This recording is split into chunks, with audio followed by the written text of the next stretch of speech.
Ivanka Trump believed her words would remain private until Jasmine Crockett transformed the insult into a national awakening that rendered even her harshest critics silent. The Grand Hall at the Silver Leaf Club in Scottsdale wasn't intended as a battleground, but that evening over champagne and lobster, something emerged that would spark unprecedented change. It was an exclusive fundraising dinner, intimate, costly, and carefully shielded from media. Just 52 attendees, primarily wealthy donors and Republican strategists. Ivanka Trump had arrived fashionably late yet luminous, impeccably dressed, welcoming guests like family. She wasn't officially campaigning, at least not publicly, but everyone recognized this as a strategic introduction. The atmosphere was celebratory until discussion shifted. Someone, perhaps from Houston or maybe Phoenix, mentioned Congresswoman Jasmine Crockett, not by name initially, just that outspoken one from Texas. There was chuckling, dismissive gestures. One guest mentioned seeing her on CNN, another joked she was attempting to become the next progressive icon with legal credentials. That's when Ivanka reclined, sampled her champagne, and uttered it. "She's ghetto trash, that's all she is." More laughter followed, though thinner now. Not everyone smiled. The remark wasn't shouted, wasn't part of prepared remarks. It was delivered casually, as though everyone present already concurred. One guest, a young donor in navy blazer, exchanged glances with the woman beside him, a former congressional staffer turned consultant. She remained expressionless, but later that evening she messaged someone in Washington. "Ivanka said something really nasty about Crockett tonight. You should know." The recipient was a mid-tier reporter for a political blog, someone with sharp instincts and excellent sources. The following morning she pursued leads. Two sources confirmed identical phrasing. One provided an audio recording captured quietly during dinner. The recording wasn't pristine, but the words were unmistakable. By early afternoon, the story reached 3 senior editors in D.C. By 3 p.m., it went public. Headline: Ivanka Trump allegedly called Rep. Jasmine Crockett ghetto trash during private fundraiser. The internet doesn't pause for verification. Within moments, screenshots flooded Twitter and Instagram. Comment sections erupted. YouTubers launched immediate live streams. One called it straight from the country club playbook. Others demanded statements from the Trump family. And Jasmine? She was in her D.C. office reviewing committee materials. Her chief of staff, Andre McMillan, knocked softly and entered holding his phone. He presented it wordlessly. She read the headline once, then again deliberately. She didn't yell. She didn't throw anything. She simply said, "So, she thinks I'm trash." Andre sat across from her. "She thinks she's protected behind $1,000 plates and closed doors," he responded. "But someone in that room wanted you informed." Jasmine gazed out the window for an extended moment. You could practically observe thoughts processing through her mind like passing trains. "I'm not issuing a press release," she declared. "No." She rose, smoothed her suit, and approached her laptop. "Book me an MSNBC segment tonight." Andre hesitated. "You certain?" She nodded definitively. "I'm not going to shout. I'm not lowering myself. But I'm ensuring every young black girl nationwide hears my response." Outside, afternoon clouds gathered with approaching summer storms. But inside that office, something steadier was building. Jasmine wasn't alone in preparing responses. Others watched, waiting to witness her reaction. The hours between leak and broadcast were quiet, but not peacefully so. Jasmine sat at her desk, one hand supporting her face, the other scrolling her phone.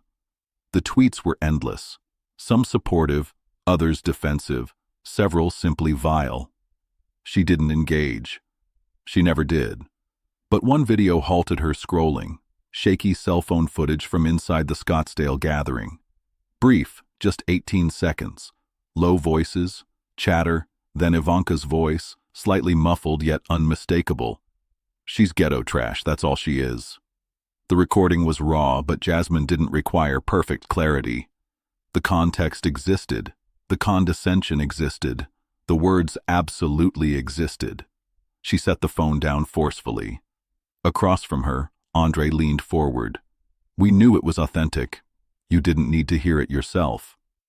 "I did," Jasmine replied, her voice steady, though her grip on her pen, tight enough to potentially snap it, revealed more. Andre retrieved a protein bar from his bag. "Eat something." She waved dismissively. "You haven't eaten since this morning," he insisted. "I'll eat after speaking." "You sure about doing this live?" Jasmine nodded. "I want America seeing my face, hearing my tone. No space for misinterpretation. And if she wants to call me trash again afterward, let her." Andre paused. "Look, you understand how they'll spin this. They'll attempt making you the angry black woman. Say you're dramatic, emotional, unhinged." She faced him directly. "Let them attempt it. I've reviewed contracts under cross-examination. I've argued federal cases on 90 minutes sleep and 2 minutes preparation. I've been called worse directly, but I've never been silent, not once." The room remained quiet momentarily. Then she added, "Let me demonstrate how trash speaks." They both smiled briefly. An hour later, Jasmine received makeup touch-ups in MSNBC's DC studio green room. No preparation questions, no pre-interview, no script. She didn't want them. The producer asked twice. She declined twice. Her segment was promoted after a sitting senator suddenly canceled, probably anxious the Ivanka story would arise. Fine. More space for her. Backstage, awaiting commercial break's end, she stared downward, breathing deliberately. Not shallow, not anxious, calculated, controlled.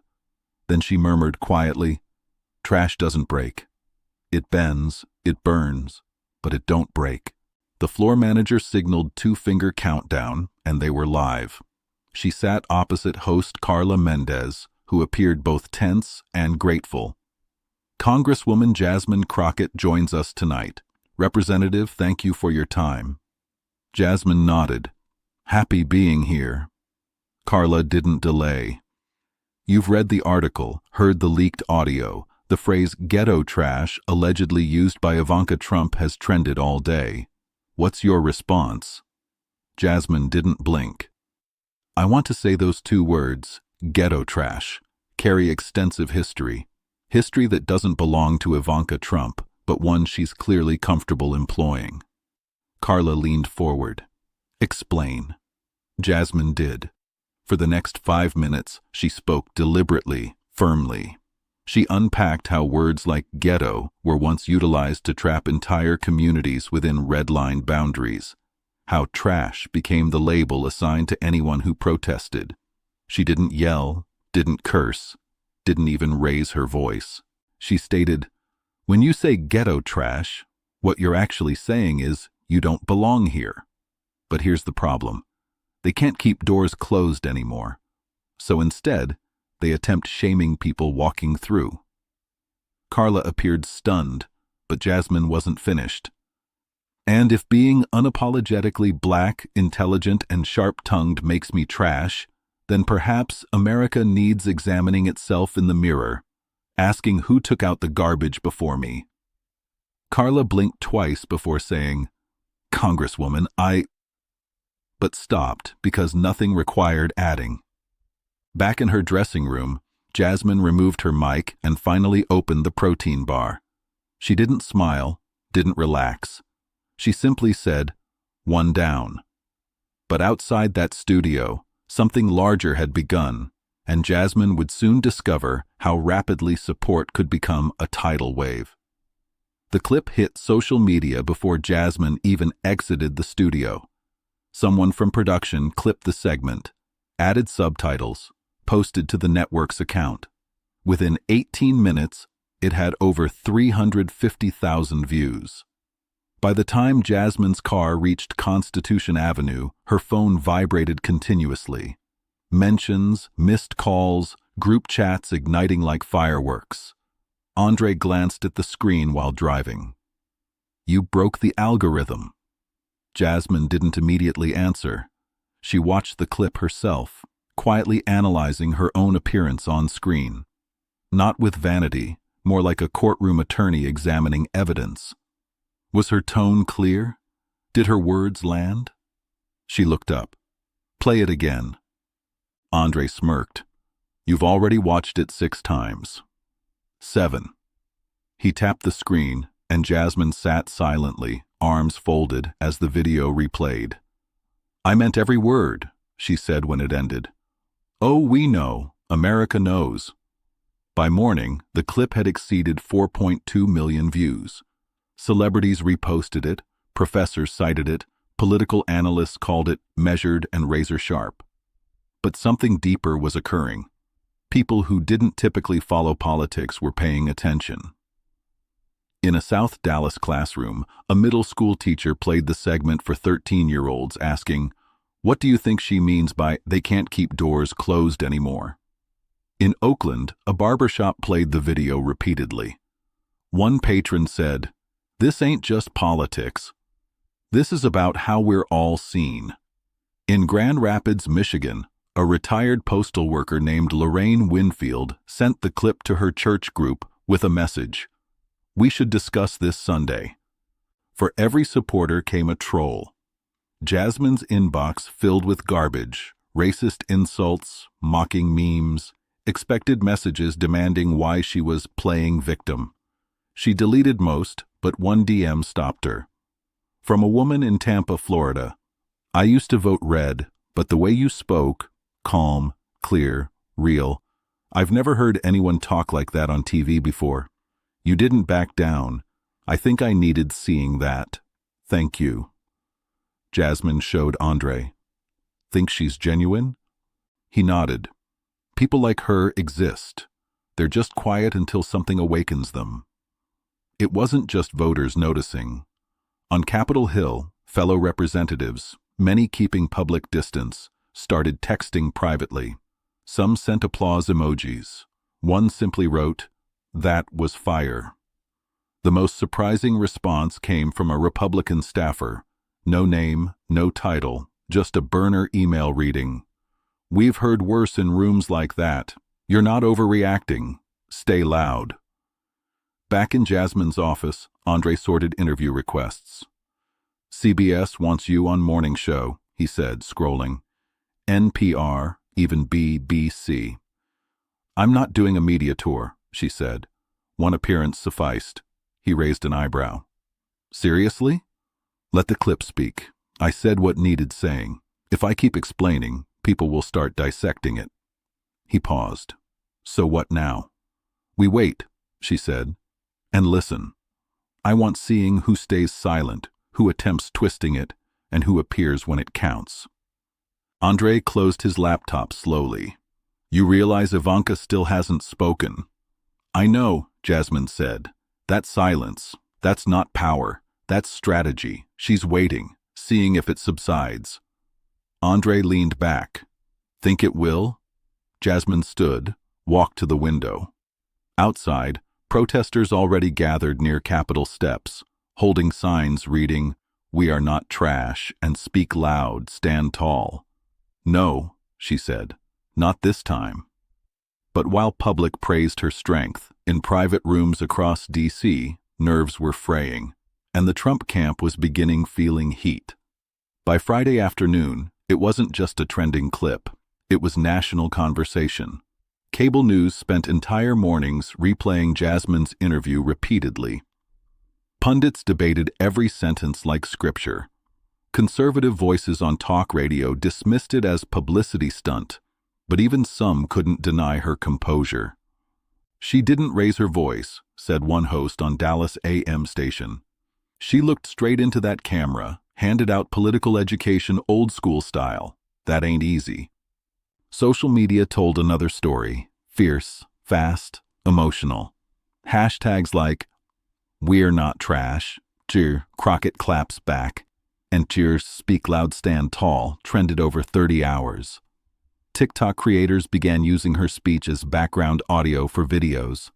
Graduation walks, courtroom victories, neighborhood cleanups, street protests. A video from a single mother in Gary, Indiana went viral. They called us Ghetto too, said we'd never succeed. But look at my son, first in family attending college. Representative Crockett speaks for folks like us. In Los Angeles, an artist painted a mural on a laundromat featuring Jasmine's face and the quote, "If I'm trash, then America's had sanitation problems since 1776. Someone else printed it on shirts. Just like that, a movement had tagline. But impact wasn't just cultural, it was financial. Jasmine's campaign donations quadrupled in 3 days. Grassroots money flooded in, $12 here, $40 there. One woman from Minneapolis donated $2.85, leaving note, "It's all I had after rent, but you're speaking for me." Even more surprising, 2 longtime Republican donors, both tech entrepreneurs from Colorado Springs, sent public messages saying they were reconsidering Trump family support. One wrote, "When language like that goes unchecked, we all lose." Inside Republican circles, panic emerged. Calls flew rapidly. At a closed-door meeting in Palm Beach, a senior strategist snapped at staff. Why the hell did she say it initially? Even thinking it is bad politics, but saying it at a table full of donors.